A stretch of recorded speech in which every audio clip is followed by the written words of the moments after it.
في أمسية كروية جديدة عاد ريال مدريد ليؤكد أنه ناد صنع من أجل الانتصارات، فريق لا يتأثر بالضغوط ولا يفرط في هيبته، حيث دخل مباراة اليوم بعقلية البطل ورغبة واضحة في فرض أسلوبه منذ الدقيقة الأولى.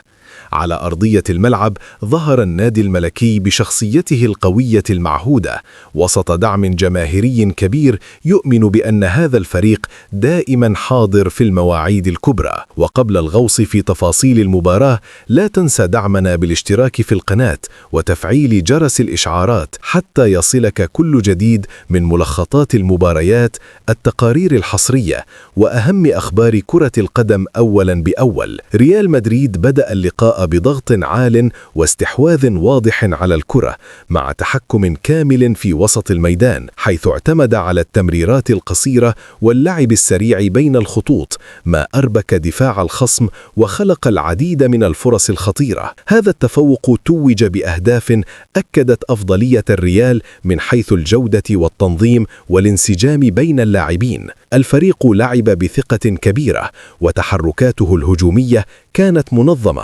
سواء عبر الأطراف أو من العمق ليترجم سيطرته إلى نتيجة مريحة. في الشوط الثاني لم يتراها المدرب منحت الفريق نفسا جديدا وزادت من الفعالية الهجومية، في حين حاول الخصم العودة في المباراة وتقليص الفارق، لكن الصلابة الدفاعية والتركيز العالي حالا دون ذلك. حارس المرمى كان في الموعد والدفاع لعب بانضباط كبير لتنتهي المباراة بفوز مستحق يعكس الفارق الحقيقي بين الفريقين. هذا الانتصار لا يأتي من فراغ، بل هو امتداد لتاريخ عريق حافل بالأرقام والإنجازات، حيث يعد ريال مدريد الأكثر تتويجا بالدوري الإسباني ب35 لقبا، والأكثر فوزا بدوري أبطال أوروبا ب15 لقبا، كما يعتبر أكثر فريق تسجيلا للأهداف في تاريخ الليغا.